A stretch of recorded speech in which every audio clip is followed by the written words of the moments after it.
Here I am, 10 days until the Super Bowl. I cannot believe this. Super Bowl 59 is here in New Orleans. Our show will be there. We're booking guests. Who would you like to be part of the party? Not just one guest. I want lots of guests. I want the intermingling. I think last year we had like Sean Payton sitting next to Daniel Jones and Eli, and then not Dr. O's.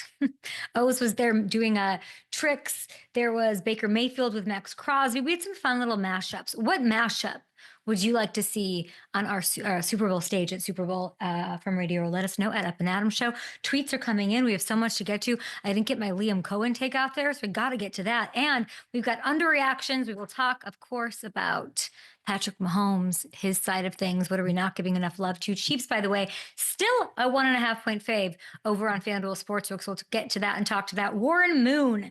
Why am I even talking? Warren Moon is on the show, a legend, a Hall of Famer. We'll dig into all the quarterback storylines. He met Jaden when he was in his college career. He, maybe he has sympathy for Josh Allen. We will dig into it all. We also have Nikko Remigio. This is a return man extraordinaire. Let me put this guy on the map for you if you haven't noticed the game-breaking plays in each playoff performance for the Chiefs. So excited to talk to him. Let's go.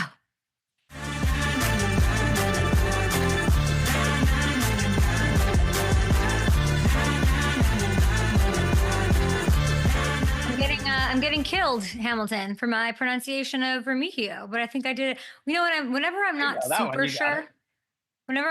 sure, I just like to sing it. Yeah, that always works for you. It's a little. It really does. It was a little Liam Cohen yeah. moment.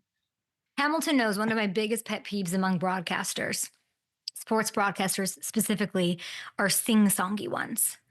I'm not going to name names, but there are some sing-songy, people in our business, small and large and through. It's just a pet peeve of mine, but I do it. That's at one time that I think it's acceptable when you don't know the name and you have to be like, Matthew Hamilton, because you kind of get to blur it all together. But he deserves our respect, this guy, because he's probably going to make a huge play in 10 days in New Orleans. Oh yeah, and it came up in week 14, hadn't played all year, and has just been awesome in the return game for Kansas City. And it's awesome to see like how much support he has amongst that team. Like going back as we were getting ready for the interview, looking at stuff from even training camp, like everybody was fighting for him to make the team, and you're seeing it pay off now and him having a huge impact in these big moments. Last time you and I saw Warren Moon was where we usually see him at the Derby. What a pleasure to have him on the show today to break down some of these storylines. Never could win a Super Bowl, didn't matter. Like people want to say he needs a Super Bowl to get into the Hall of Fame. Warren did it without one, which is just such a testament to how incredible his career was. Yeah, it really is. And he was, he was ahead of his time in a lot of ways, airing it out back when it was still such a run-heavy league. It's good to see greatness get recognized and not everything be about a ring, because it really, I feel like sometimes we get too tied into that, but Warren, undeniable Hall of Famer, really excited to have him. I Ferris Bueller yesterday and missed the show. Has the line changed? This is the same line, right? Have the winds blown as we look at Chiefs Eagles? They have not. Things have stayed consistent. I guess they're waiting for you to get back before making any movement there. It's still a 1.5 in favor of Kansas City. Which I would expect it would probably stay around there leading up to it. It's hard, with the history to lean Eagles, but it's going to be a close spread either way.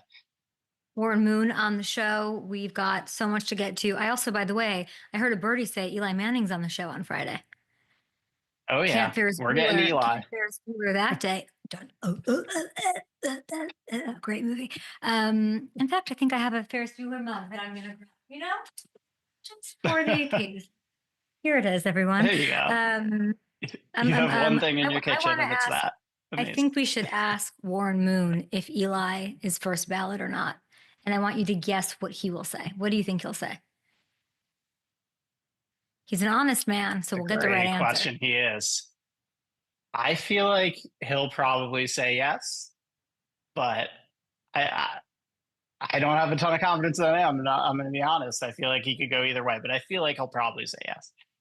I think we all have plenty of confidence in the Chiefs doing what they're doing, trying to rewrite, make their own immortalizing history. 1.5 point faves on FanDuel Sportsbook, not much movement. We do have an early look at the Super Bowl MVP odds. Let's take a glance at these. Mahomes, the fave at plus 110. Saquon next at plus 280. You had to figure these are going to be the top two guys. Jalen Hurts, third at plus 370. That feels about right. It does not feel disrespectful, everybody. And then it takes kind of a big maybe into disrespectful territory, Hemi, with Travis Kelce all the way where? Yeah, plus 1800. I was thinking he'd be a little closer than that. It is such a huge separation between Hurts and the rest of that field. And you got to think with so much talent out there on the field, there's a chance for one of these, outside Kelsey or an AJ Brown. But you're yeah. out. Don't you lead the people wrong. This is not what we do on this show. We like when FanDuel has to write big checks. There's literally Xavier Worthy, DeAndre Hopkins, AJ Brown could have the most transcendental, memorable, Tyree meets Edelman, Julio Jones, even in a loss, that kind of a performance. And there ain't no way that one of these quarterbacks or Saquon is walking away without the MVP for the game. There's literally not a chance. So the smart money people is on those top two that you saw on the list. There, I said it. Go have fun on FanDuel Sportsbook. We didn't get into, weirdly, did the show Monday, was really heavy with RG3, polarizing RG3. Holy moly, my mentions. I stopped looking. It was so nuts. With the, of course, the Bills game against the Chiefs, who are now advancing, trying to three-peat. I didn't get to the NFC side. I know it's a little late, but we got to do this. We got to get into some of our thoughts about this. And it all kind of boggles down to the guy with the third best odds to take home Super Bowl MVP on FanDuel Sportsbook. It's Jalen Hurts. He really deserves a moment here on the show. I'm sad I wasn't here to give it to him yesterday. And I'm sad that we neglected it on Monday. Isn't that just the whole thing with Jalen Hurts? Just looked over, unassumed, picked apart. He came through every time in this game. Best game and best performance of the year, if not the biggest one of his career leading up to this second Super Bowl thing where he was incredible against the Chiefs then with over 300 passing yards. He put the game on his shoulders, and this play says it all. The Eagles, they're up 14-12. We got deep into the second quarter, but this was the throw from Jalen to AJ on the ear. Look, oh my gosh. It's so impressive. It's AJ Brown. It's 4th and 5.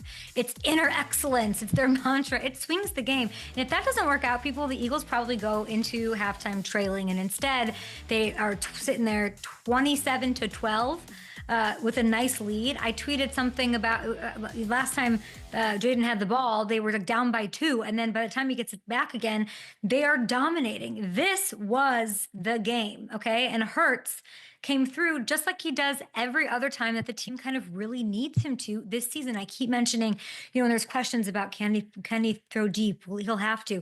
It's not like we haven't seen it. I keep hearkening back to that Steelers game where he had multiple touchdowns through the area, 292 yards. When he needs to, he does. Is it not smarter and amazing to have a quarterback that understands the benefit of having a Saquon with that offensive line? He just wants to win. If I'm an Eagles fan after that week, I'm flying high as an Eagle. Like, I'm super confident when the ball is going to be in his hands, and it will be, that he'll be able to do this. And for this Eagles franchise now, oh my gosh, it's greatness. Jeff Lurie's not surprised. He was on stage like, I run this team to be in these positions. They have a third Super Bowl in 8 years. It's unbelievable. Only Kansas City has more in the span. So whispers, these are the best two teams. These are the best two teams. We got it. We got the best two.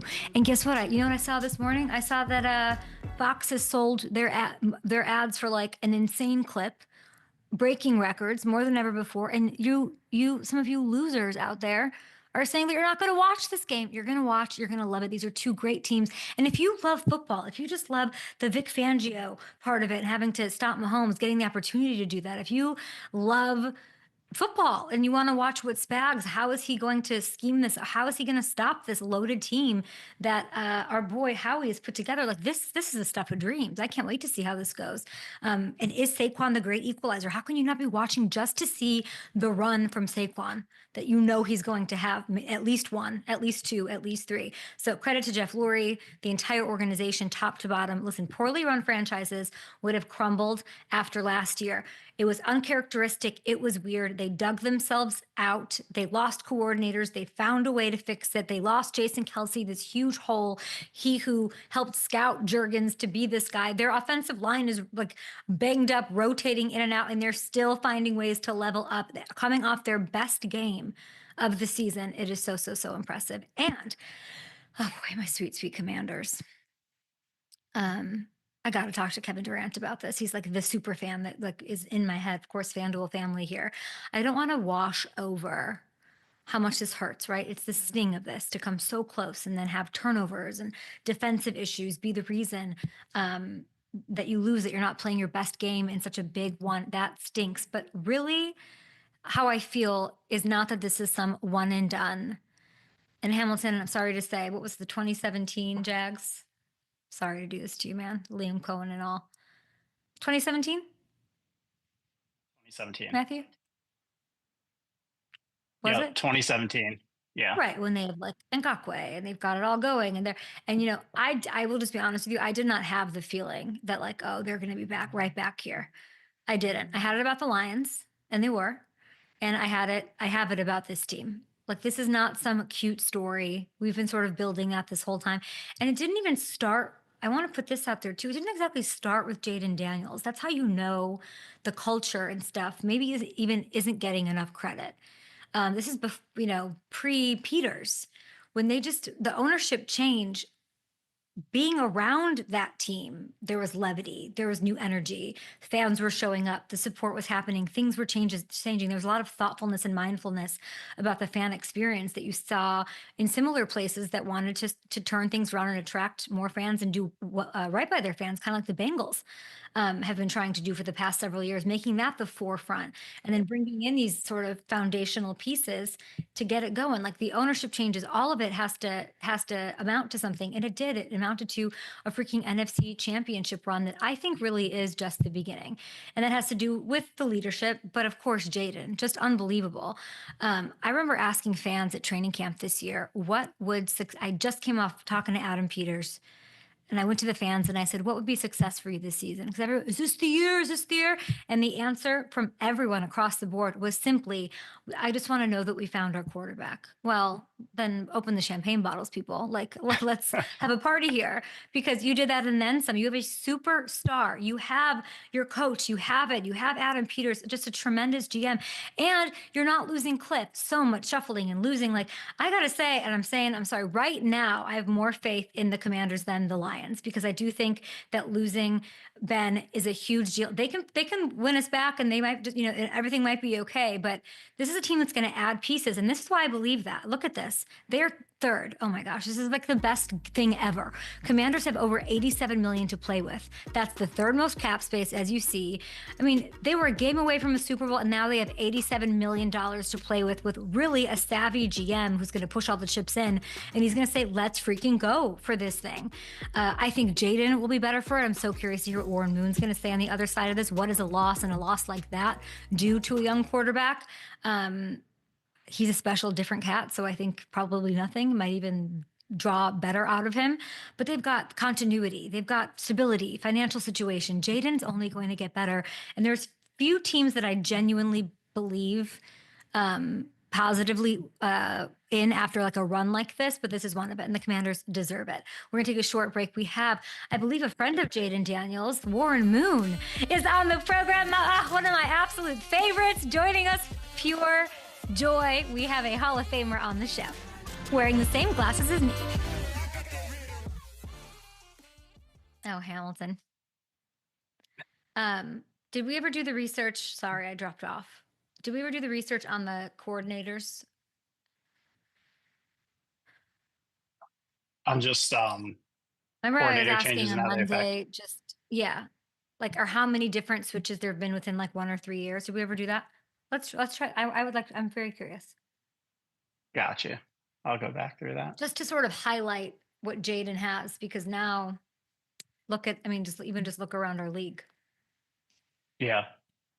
With these young Yeah, because cats. so many of those, because it either goes one way or the other. If a rookie quarterback has success, teams try to come in and poach the offensive coordinator. If he doesn't, they tend to have a quick trigger firing the offensive coordinator, and then he has to start from square one again. So it is, Never good.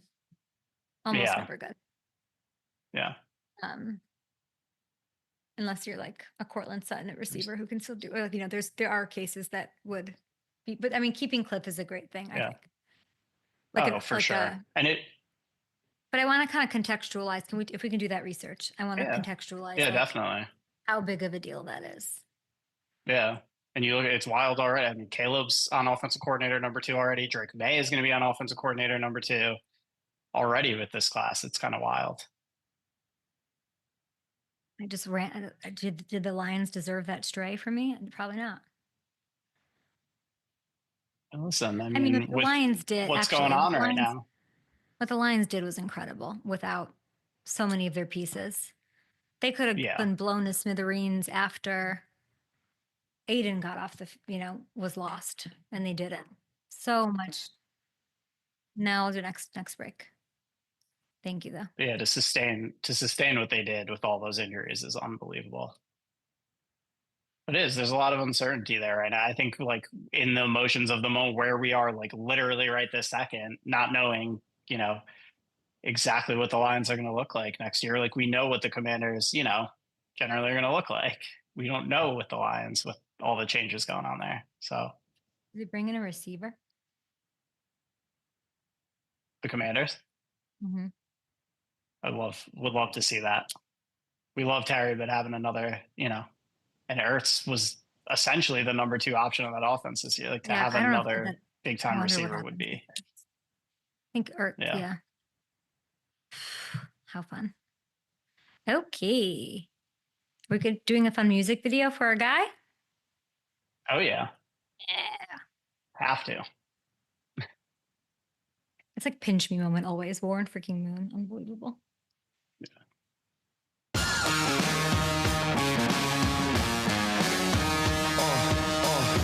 Pass it, fake it, build it, make it. We gon' touch the sky.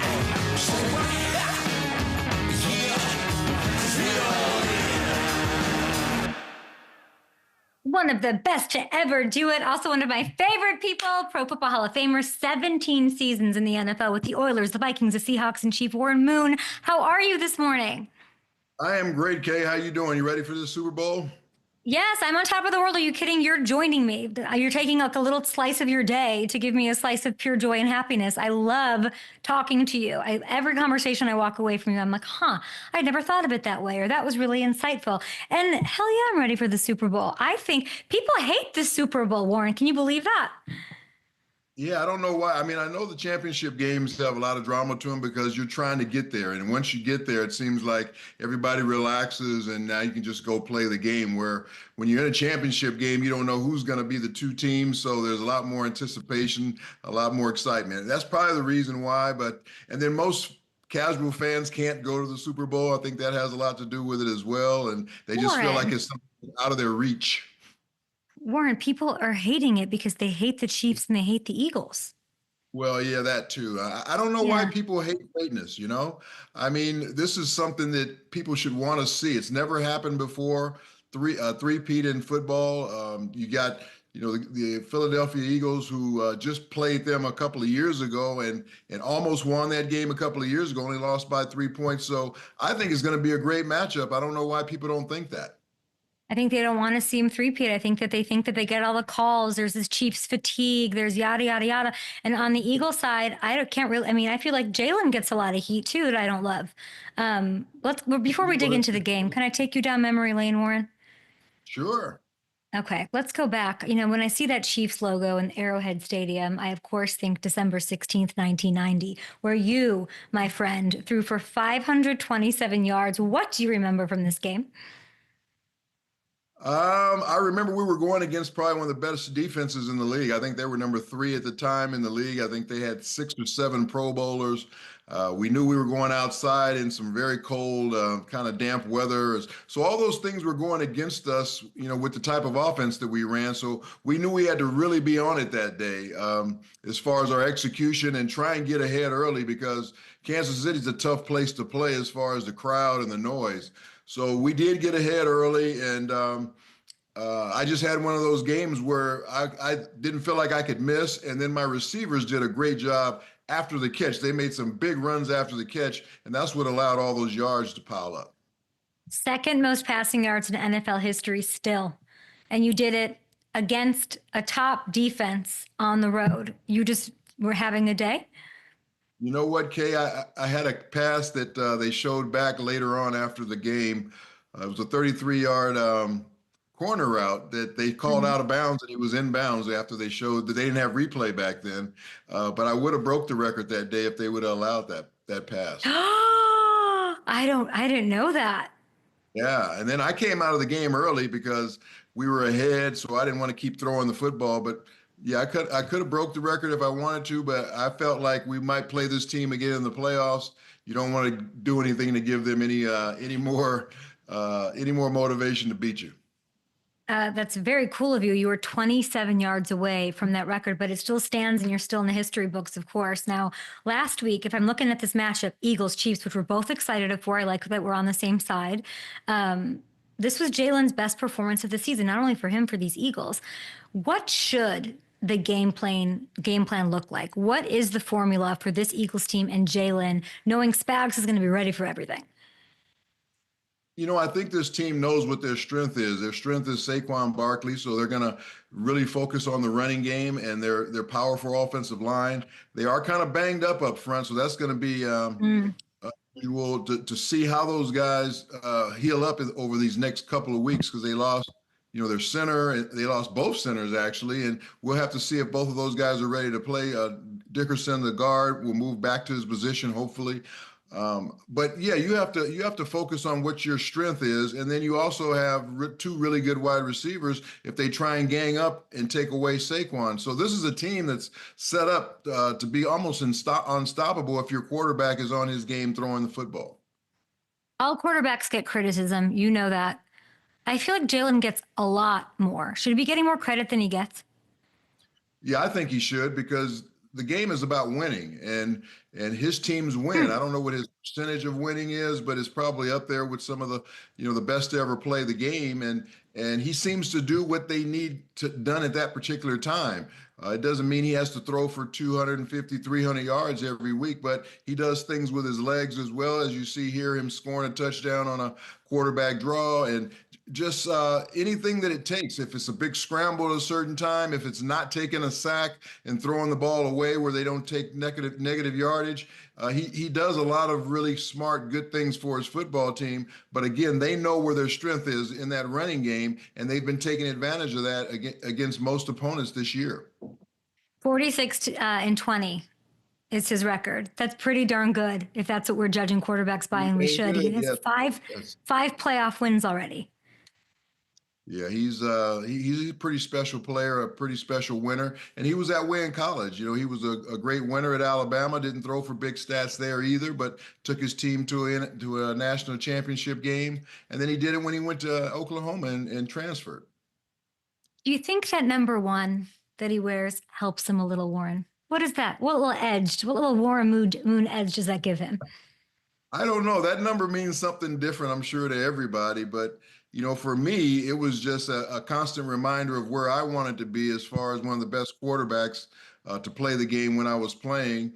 And then for my team to always look at that number and say, that's where we want to be. We want to focus on being number 1 all the time as well. So looking at your leader on your football team wearing that number, it's a constant reminder to everybody of where we want to finish. I went down a wormhole this morning of, I read why you picked number 1, and I said, yeah, that's pretty obvious. It's not like every quarterback should want to wear that number 1. Nobody did. You did it. I think the next QB to do it after you was Cam. When you saw Cam rock the 1, what were your thoughts?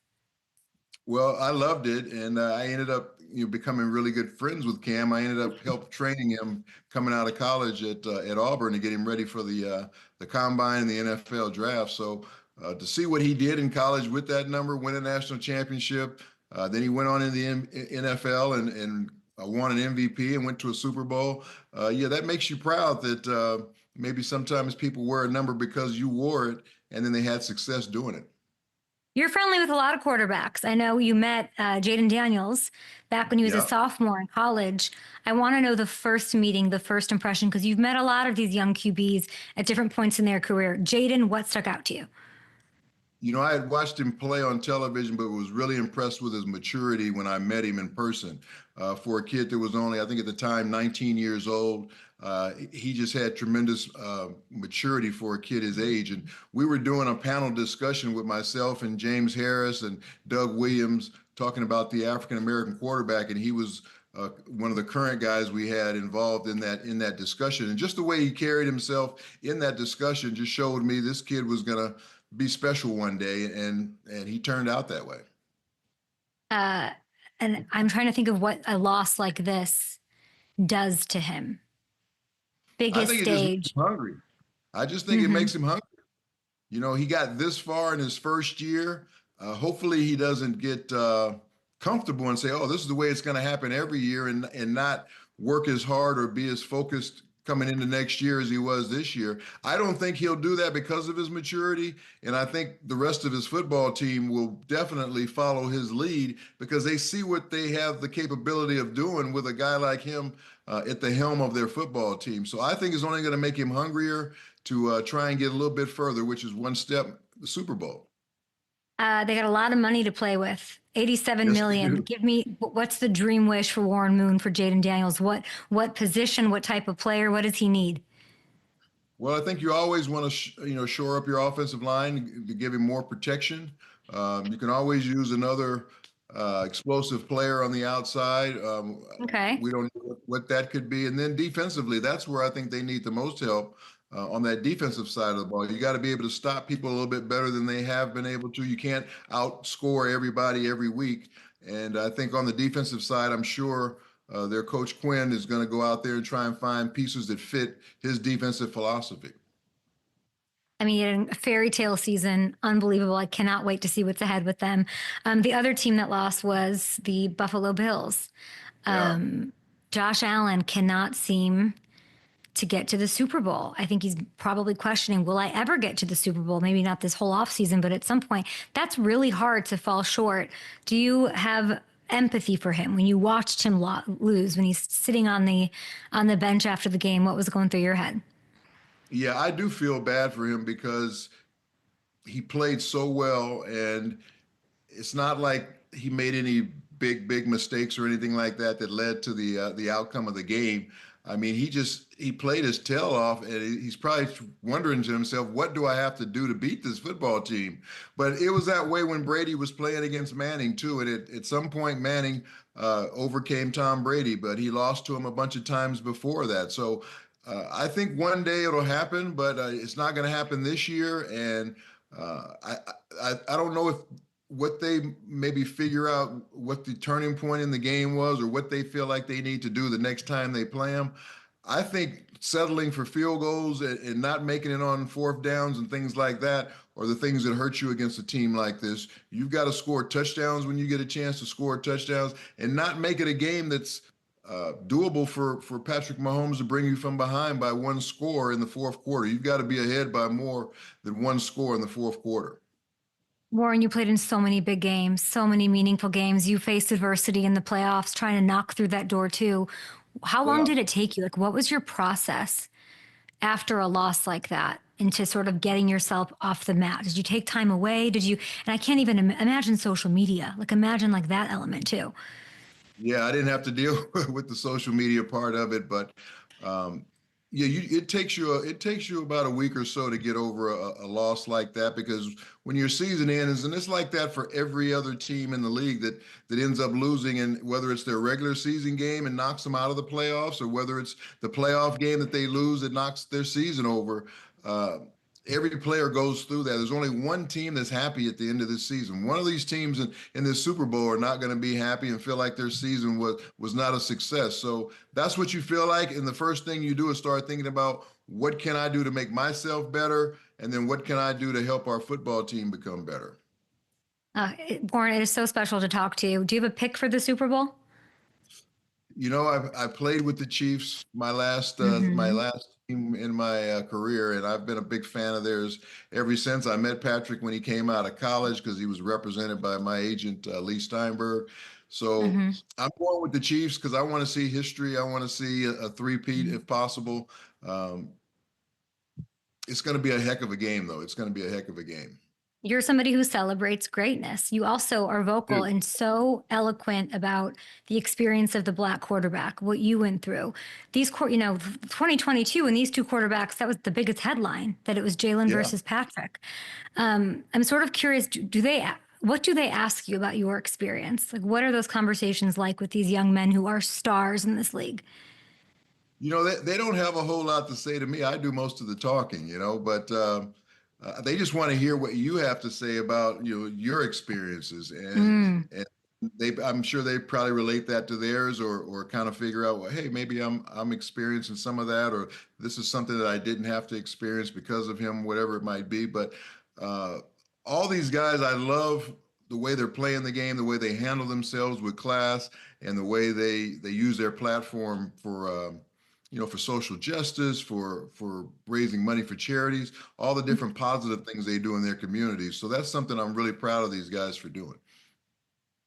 You're so humble. I know they have millions of questions for you. I can't even imagine. I do want to ask you about the Titans. Can we talk about the draft? Is it too early? Yes, we can. First overall pick, my friend. Oh my goodness. Hall of Famer Warren Moon. What would you like them to do with that pick?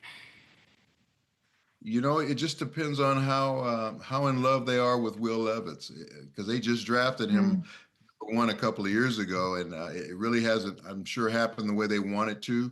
But he has gone through two coaches, so I think that's something that they have to weigh. Do they want to go forward with him, or do they want to go with another young quarterback? And I think that's just a decision they're going to have to make here in the next short period of time. They have a new coach, they have a new not a new coach, they have a new general manager. Hmm. So there's going to be some philosophy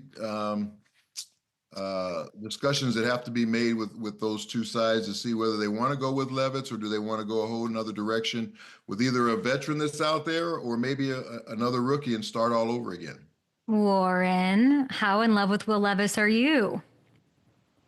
Um, he does some good things, but he also does Hmm. some things that make you scratch your head. But he's a young quarterback, and again, he's gone through some coaching changes, so I don't know. I'm not with him every day. I don't really know what his makeup is, his personality is, any of those things.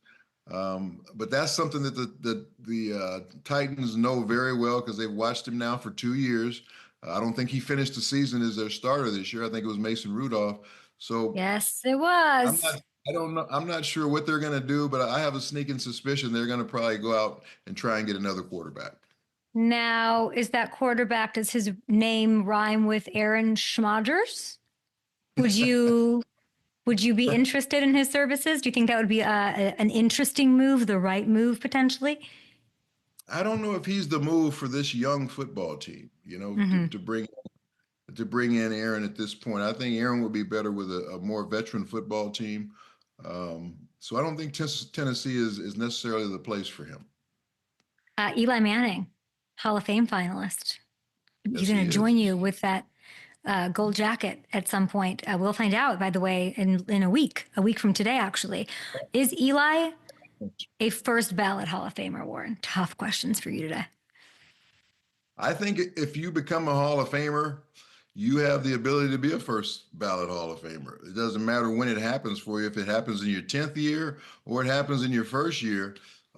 If you have the ability to get selected at any point, that means you have the ability to maybe happen on your first time. So, yes, I guess I have to say yes. I love that. Before I let you But he go, could, so but he could also you're be he could also be a 10th year selection too. Who knows? I mean, I'd like you to tell me if you being this you know what it takes to be a first ballot. Is he in your eyes a first ballot Hall of Famer, Warren? K. I stay away from that. Smart. Listen, I love that. I love that Like for I you and by. But said, I have to I ask the think question. I'll put it this: he's a Hall of Famer. There's no question about it. Yeah. I mean, your answer is right there. If you thought he was a first ballot Hall of Famer, I think you would have given him But the nudge across the there's a tush lot of push. guys sitting out. There's a lot No, of I know. guys sitting out there waiting, and we'll just have to wait and see how the ball, how the Yeah, how the it's ball rare rolls. air. It should be rare air. as you know. I do want to say future Hall of Famers. So let's talk about Riken. Unanimous Defensive Player of the Year, first team running back in the Kinko Conference. Is he going to pull a Travis Hunter and come on down to college and play the same way? I don't know, but I was really proud of my son the way he played this year because he played something like 110 snaps a game, and he laid it all out there and had an excellent season. They ended up losing in the state championship game. He had already won 2 state championships since he had been at his high school, but he wanted to finish his career with another one, and he didn't. So he was pretty broke up about that, but I'm proud of the way he played and how he handled himself, and then we're looking forward to the future now. 2-time state champion. Of course, your dad, you want him to make his own decisions, successes, mistakes, failures, all of that. How hard is it to not get in his ear and say, go here, do this, do that? I've never tried to do that with him because nobody did that to me. My mother didn't do that with me, tell me which sport to play or what position to play or anything like that. So I let him pick the sport that he wanted to play. I never pushed football on him. I started him out in soccer. I wanted him to play baseball. He played basketball. He did it all, but football is where his love was. So, and then he didn't want to be a quarterback, which I had no problem with as well. He really wanted to be a wide receiver, but the offense that they ran at his high school, he basically had to play a little bit more running back and wing back. So he has the ability to play wide receiver. He can play on defense as a safety or a nickel. So he's got a lot of different versatility to his game, and we'll just have to figure out, where a college football team wants to put him because he can play a lot of different places. You always have the best answers to everything. It is such a pleasure to talk to you. Hopefully you'll enjoy Super Bowl and we will see you at the draft, maybe in Green Bay. And for sure, I'll see you a week after, at least at the Derby. Yeah. We're going to be at the Derby and I'm going to buy you your first mint julep. Always. We love that. You are so incredible. Thank you so much for the talk. A true first ballot Hall of Famer, Warren Moon. Thank you, Kay. Have a great day. All right. See you soon. Great to see you. I like your glasses. Let's take a break. We will be back with some underreactions, Super Bowl edition after this. Okay, defer that. Okay, that sounds good. I mean, there's a reason I'm not saying computer updates right now. I don't know what the hell, dude. The way that I'm like, Kat, sorry, I know it's Sunday afternoon. Can you fix this? I need to know what I need to know. Can somebody get my ear? Never mind. Okay, go on. Why don't you say that second part of that? Can you? Thank you. That's what I'm looking for. Thank you. Okay, so I saw the Liam Cohen stuff as I was down and out, more than today, if you can imagine. And what's going on? What do I need to know?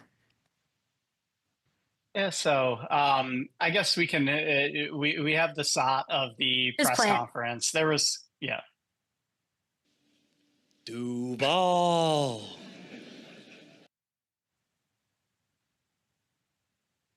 So the issue is that it's just a cringe 5,000? Yeah. Let me just say, he's probably back, the PR guy is like, if you give him a Duval chef's kiss, that'll go over really well. I've been in those situations. I love the fact that he went for it. I would never. That is on the top of the list of no-nos. The who days, the who dats, the Duval is hard because it's like kind of a question. It's like Duval. It like goes up. There's a crescendo. I don't know what it is. I'm not a soprano. Like there's a lot of stuff going on. So the fact that he even went for it is amazing. And I know people are hating him, and I know there's a lot of like anti-Tampa sentiment, which is fun. In my opinion, I think we'd all have done what's best. I think if you get offered a coaching job, you're doing it, especially if it's contingent on somebody not being there and you putting if you're a Jags fan, like he put his, stake in the ground there and said, this is what I'd like to happen. And then he was so willing to walk away from that. If it didn't happen, then he was going to go back to Tampa. You can't fault a guy. I mean, I guess that the way the chips fell, I'm going to get roasted for that. But I don't think it was cringe. I actually think it's endearing. And you want to know what I want to say? This is the best undersell, over deliver job in history. Sure, they're going to play it every time they lose, but if he freaking wins and everyone just thinks he's this whatever, cringe, whatever, he is starting so low now because the internet's so insane that like it's going to take very little to make him very cool. And he's authentic and he went for it. And Duval. Can't hear you. All right, welcome back to the show. My next guest, a wide receiver, electric kick returner for the AFC champion Chiefs. Does that ever get boring for you, Super Bowl champion Nikko Remigio? I don't know if I could ever get used to this. You got it. You're not bored? This is year 2 for me, and this is my first year actually contributing. So, definitely a special moment for me. And boy, oh boy, my friend Nikko, are you contributing? You've got the longest kick return, the longest punt return of these playoffs. You open up the throwdown round, the divisional round, with a 63-yarder return against the Texans. Will you walk me through this? Yeah, I mean, going into the game, I had told our head special teams coach, Coach Tobe, that, I'm about to hit it today. And, I don't know what's about to happen, but I'm about to hit it. And, he had called the middle return right out the gate, and that's exactly what happened. And then you follow it up with a casual 41-yard punt return to flip the field against the Buffalo Bills, who wanted it so bad. What happened here in the second quarter? Yeah, I mean, Trav came up to me earlier in the game, and, I had fair caught that first punt coming out the gates, and he was like, "That's not being great, bro." And so I knew going into this next opportunity that I had, I'm like, I got to make something happen. And so I went and took a peek down the field and saw that the guys were, it was going to be tight and it was going to be a quick play, and, just made it happen. Wait, Travis comes up to you at what point? And so, take me through that. So this was the first punt that they had kicked, and I had went and fair caught it on the 10. And really, I had some room and I had an opportunity to take the punt. But, I was like, man, this is my first time being in the AFC Championship game. Like, let me just get my feet wet a little bit. And, I went and I ran to the sideline, and he was like, "That's not being great." And I'm like, he's right. And so, I went out there the next punt, and I was like, I'm taking it regardless. And, he was the first one to greet me coming to the sideline, and he was like, that's how you be great, dog. And I was like, oh, man, this is a dream. So what's up with you and him? I read there was like a Kansas City, maybe it was the Kansas City Star. You were talking about watching practice footage. It's kind of a one-liner, but just talking about how he's like full sprinting in practice. What does that do to you?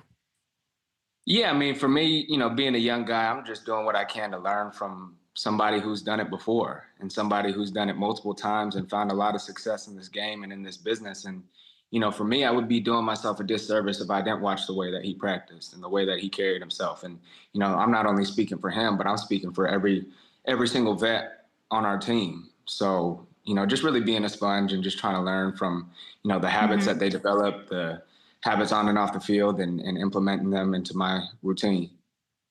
It's just gotta, I don't even know. That's so wild. I have this, I'm like obsession with Travis and what happens next year, and like how precious are these moments? How much is that being talked about? You don't have to tell me what's going on, but like, is it being talked about?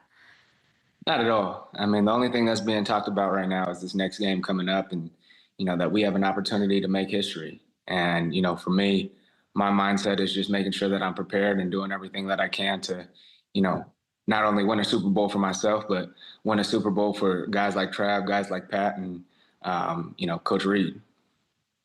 You were the first one, talking about Travis celebrating with you. You were the first one to celebrate with Patrick after the final kneel down against Buffalo. What did he say to you? Man, I can't even remember. I just, we were juiced and, just so happy that, just soaking in the moment. And, there's really nothing like it. I've never had that feeling in my entire life. And, to be able to dap him up, as soon as the game ended, it was really just a surreal moment. He didn't thank you for that huge play in the second quarter that led to his rushing touchdown that put you up 21-10. How rude.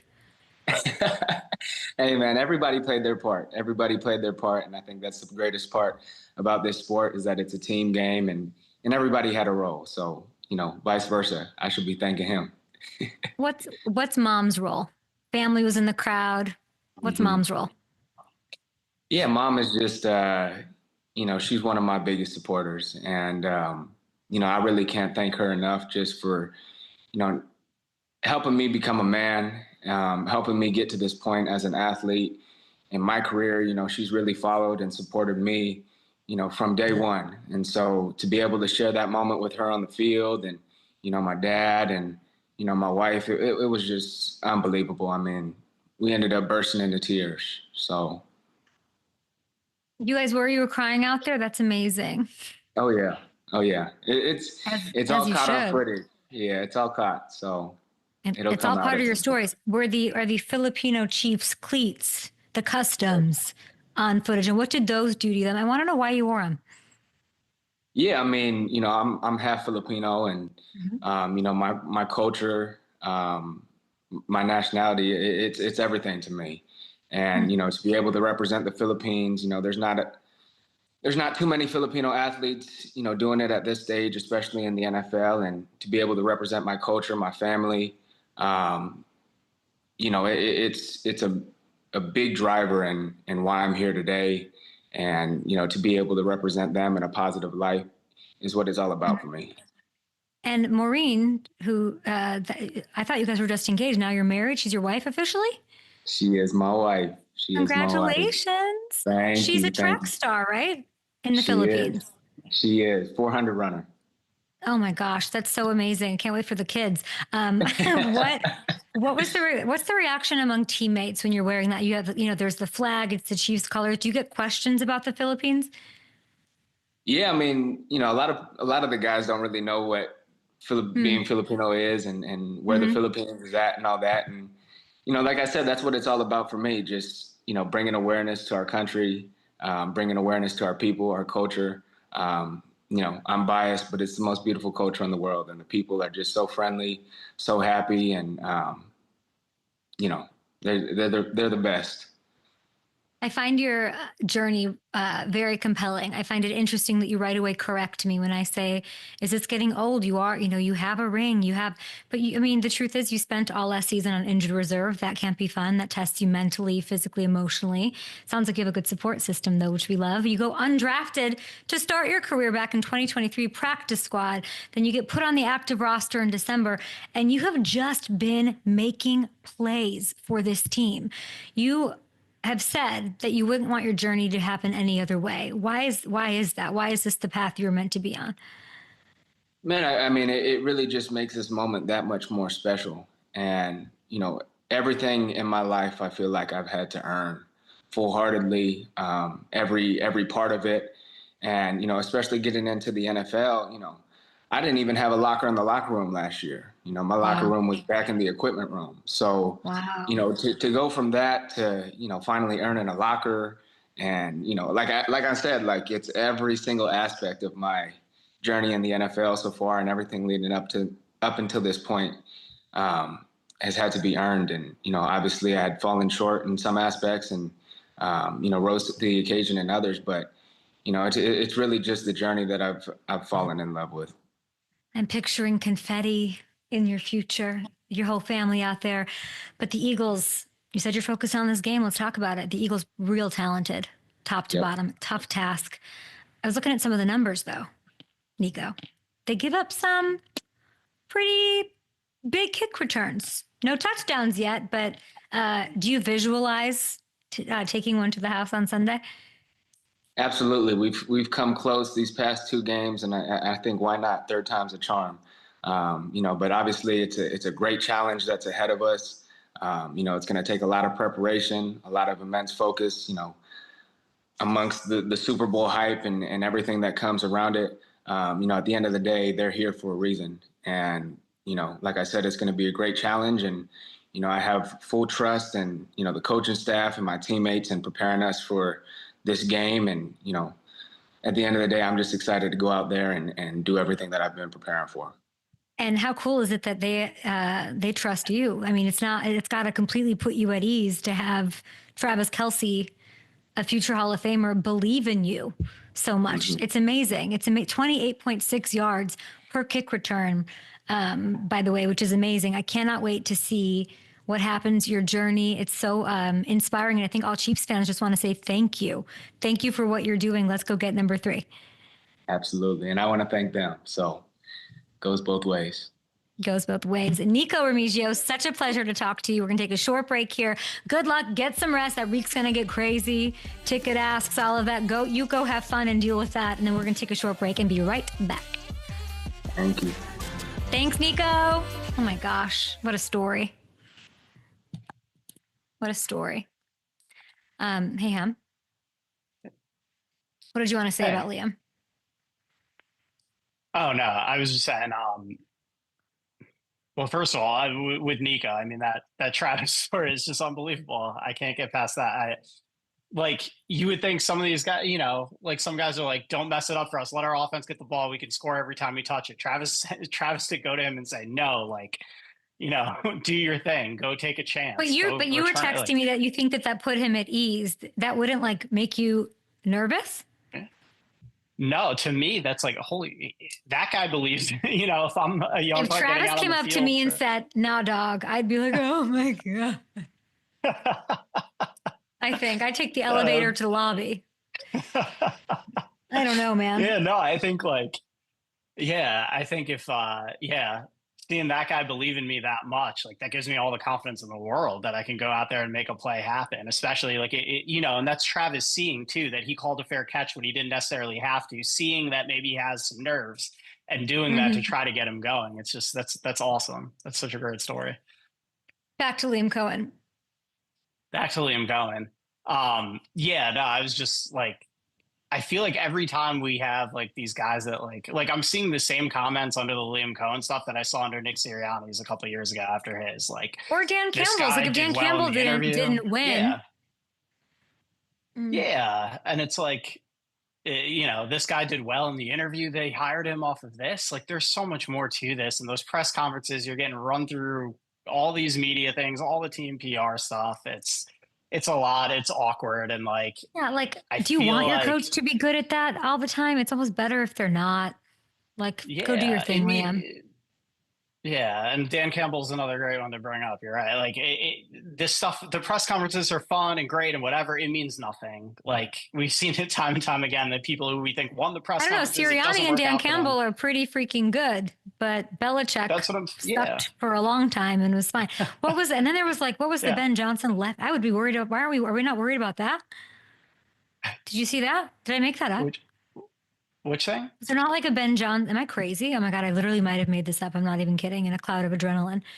It's been Did he not do a left-right thing at his intro press conference where he didn't know what left-right was? Or is he joking? I don't know. I don't pay attention to these things. I can't chew on the fact that people can handle all of this influx. I can't. I won't care. Nope, I'm going to get through Super Bowl, and then you can show me the landscape of what happened with the coaching. I'm good on that.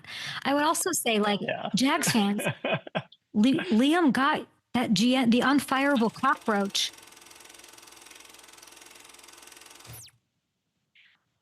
Hamilton, before we get to this, I know we only have a couple minutes.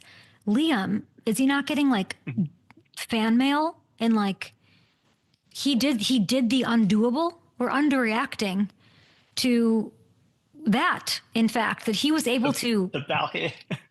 Yeah, you were able to get Balky Dunzo? Isn't that insane?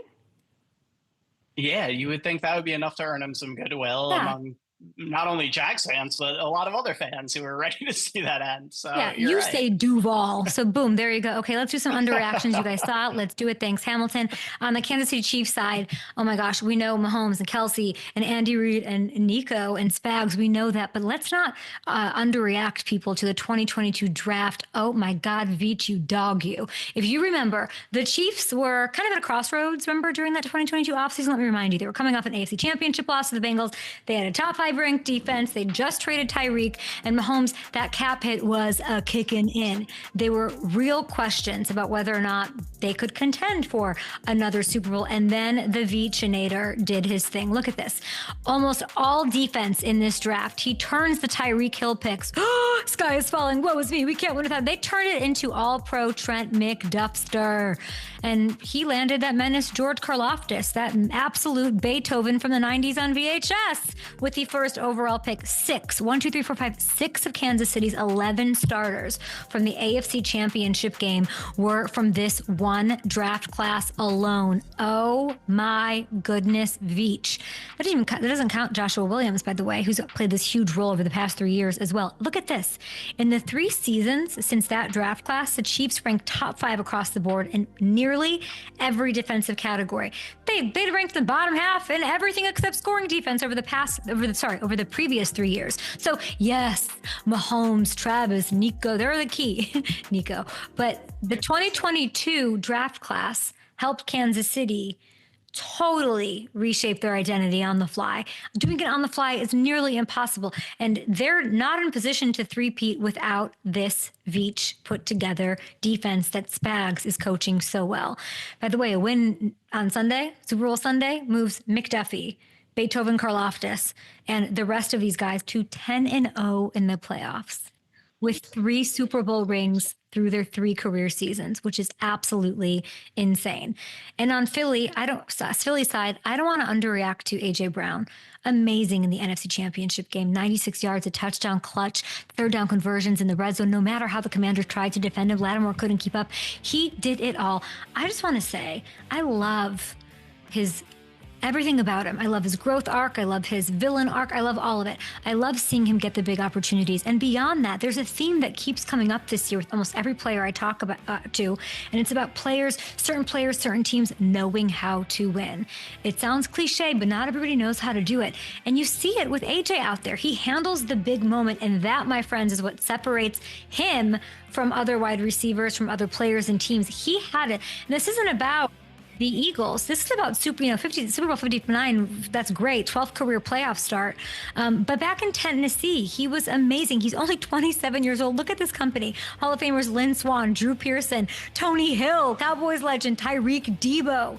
When you're on the playoff list that Jerry Rice didn't even make the cut for, I'm going to say you're pretty special. And AJ is the only one in this group who's won playoff games with 2 different teams. This is what's so impressive. He's going to show up in the biggest moments. He's going to separate himself. He helped the Titans make the playoffs in 3 of his years there. The winning follows AJ. AJ is a winner. And now if he can add a ring to that resume at 27, wow, then what conversation at wide receiver is he in? We'll be back tomorrow.